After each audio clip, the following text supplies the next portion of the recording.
السلام عليكم. في فيديو النهاردة هتكلم عن أهم 5 أسباب لفشل العلاقات الزوجية. ولما أقول فشل العلاقات الزوجية مش بالضرورة طلاق، مش بالضرورة بيتم الطلاق، لأني أحيانا بيكون العلاقة فاشلة، العلاقة مش راضيين عنها، العلاقة مش هي دي اللي كنا حابين نكون فيها، علاقة بتخلينا نفقد إيماننا في الحياة، في الناس، مفيش سعادة، مفيش سكن. هو ده فشل العلاقة، لما العلاقة ما تحققش الهدف المرجو منها حتى لو هي كانت ظاهريا متزوجين وكده، فنقدر نقول علاقة فاشلة. طيب ايه، ما نضيعش وقت، ندخل على الأسباب على طول. أول سبب عندي وبشوفه من أهم الأسباب هو إن الزواج بيفشل. السبب رقم 1 والأهم على الإطلاق إن إحنا كتير من الناس دلوقتي بيدخلوا الزواج من غير ما يعرفوا نفسهم. طيب إيه المشكلة لما تدخل ومش عارف نفسك؟ هنختار أو هنوافق على شخص مش بالضرورة يكون مناسب لنا، واحتمالية إن هو يكون مش مناسب لنا بتكون أكبر. زي إن إحنا ندخل محل بطريقة عشوائية جدا، يتعرض علينا في المحل ده إن إحنا نشتري الحاجة دي، البائع يعرض علينا حاجة معينة، فنقبلها ونقول أوكي تناسبني وأمشي، أو أنا أختار حاجة كده بطريقة عشوائية تماما من غير ما أعرف أنا نفسي إيه وجسمي إيه وإيه اللي بيناسبني وإيه ما بيناسبنيش، في حاجة منتهى العشوائية. إحنا كده يعني أو كتير مننا بيعمل كده في الزواج. ليه بنفشل في الزواج؟ السبب الثاني إنه مش بنستعد له. الزوج يستعد إنه هو يجهز الشقة والمكان السكن، البيت، إنه هو يكون عنده مصدر دخل عشان يصرف على البيت ده. طيب الزوجة أو البنت تستعد إنها جسديا شكلها يكون إيه، هتلبس فستان إيه، هتعمل إيه في الفرح، كل حاجات ظاهرية. طب إحنا مين كأشخاص؟ مش بنشتغل على نفسنا، مش بنشتغل إحنا نفهم الشخص التاني ده اللي معانا في العلاقة. هو أي نعم بشر، إحنا 2 بشر زي بعض، وفي حاجات كتير بنتشابه فيها، لكن في نفس الوقت نختلف عن بعضنا في حاجات كتيرة. أكتر كتاب بيعبر عن يعني حجم الاختلاف الكبير بيننا في التفكير، في النظر للحياة، وفي التعامل في العلاقات، هو كتاب الرجال من المريخ والنساء من الزهرة. فعلا بغض النظر المضمون الكتاب مفيد، بس يعني الفوائد بتاعته كشخص يعني مبتدئ يعني في معلوماته عن العلاقات أو في كده، مبدئيا كتاب كويس، لكن مش يعني مش يعتمد عليه. يعني لازم نزود معلومات أكتر. دي كده معلومة على السريع على الكتاب. فالاختلاف بينا كبير، فأنا داخل مش عارف ايه الطرف التاني ده تفكيره وايه كذا، طب العلاقة دي نفسها ازاي، ايه اللي ينجحها، ايه أهدافنا، ازاي هنتعامل، مفيش أي حاجة كده. والفترة الخطوبة والحاجات دي ناس تقضيها في الحب، معرفش في ايه طب نعرف بعض، نفهم بعض، نشوف، مفيش. تمام، وندخل بعدين نصطدم ان مين ده مين دي يعني، وتنزع الأقنعة ونرى الحقيقة. حاجة صعبة بتكون مفاجأة. ثالث سبب نقدر نقول ليه بيفشل الزواج، عشان محدش حابب يكون كبير في العلاقة. كبير بمعنى الإيجابي، يعني محدش مستعد يقدم، كله مستعد ياخد. ايه هستفيد من العلاقة دي، ايه الطرف التاني هيقدمني. وفي ناس يعني في مرحلة أحسن شوية، وإن هي مستعدة تقدم، يعني حابة تقدم، بس هي مش هقدم الأول، مش هكون أنا الأولى، فاكرة إن دي قوة، على أحسن ما هو يقدم الأول بعدين أنا أرد عليه بالمثل. طيب، فقاعد سلبي كده الشخص ده، قاعد رد فعل في العلاقة، مش مبادر خالص، مش فاعل. طب مثلا إحنا المفاهيم عندنا متلخبطة. إنه يعني اللي بيقدم ده ضعيف وبدي كتير، ولا ما أنت لازم تتعلم إزاي تقدم.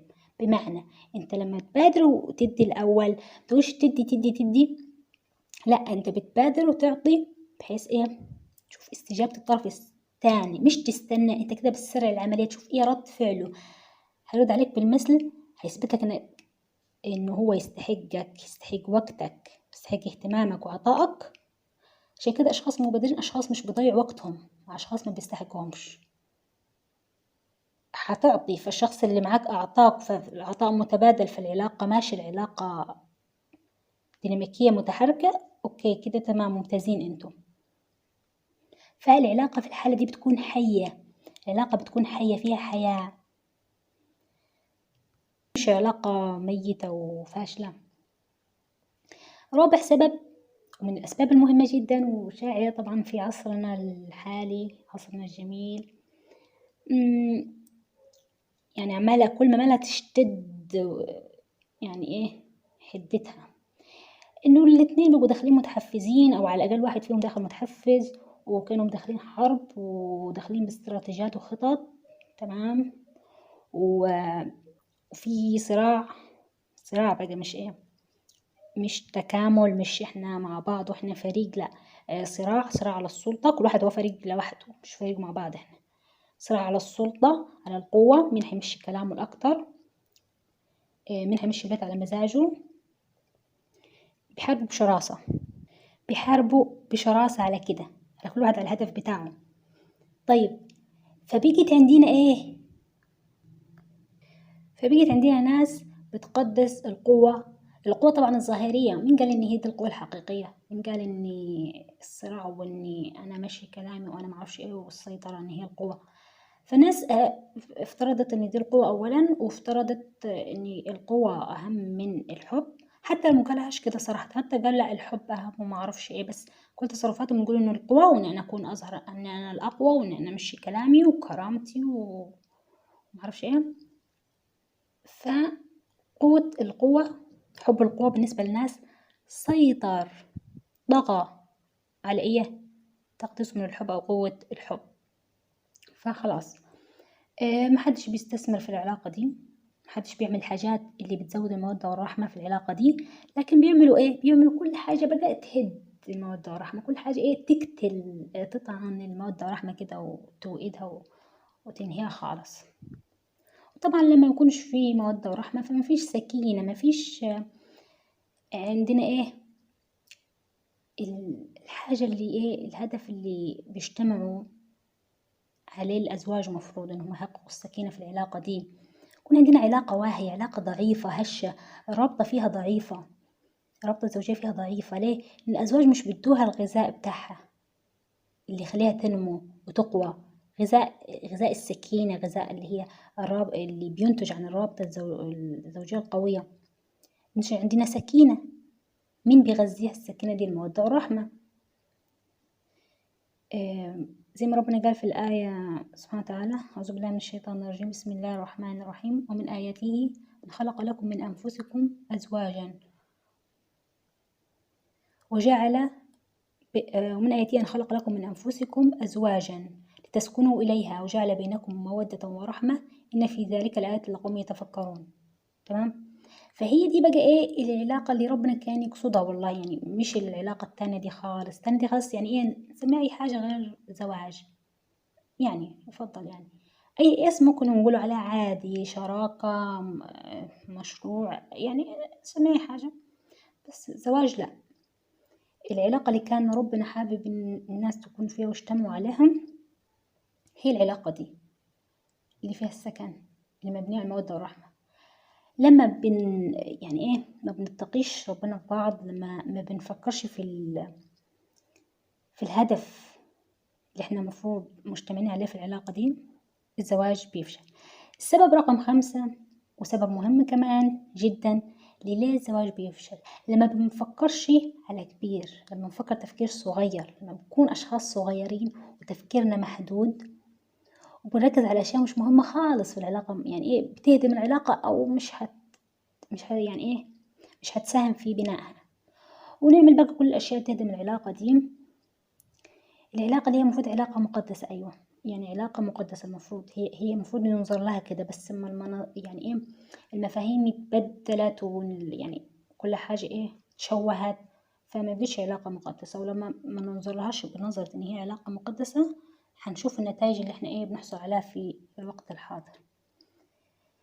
تحولت من علاقة مقدسة يعني عند كتير من الناس اللي رحم ربي إلى علاقة إيه استغلالية. مين هيستفيد أكتر من التاني، مين هيطلع بمصلحة من التاني أكتر قبل يعني إيه ما يخونه، ولا قبل ما يسيبه يمشي، ولا قبل ما كده.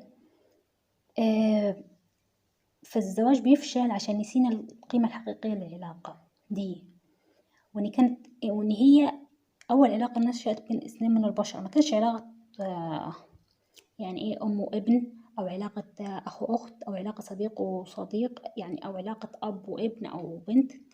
ما كانش أي علاقة بأي شكل من الأشكال من العلاقات دي، لكن ربنا بالأخص اختار علاقة بين ذكر وأنثى واختارهم أزواج لبعض. دي علاقة مقدسة ولا لأ؟ لما أول شكل من أشكال العلاقة يكون علاقة زواج، فدي علاقة مقدسة ومهمة ولا لأ؟ لما مش بننظر لها من المنظور ده، لما مش بنبص لها إن هي بالأهمية دي، نحصل على النتائج اللي احنا إيه حاصلين عليها في الوقت الفظيع ده يعني.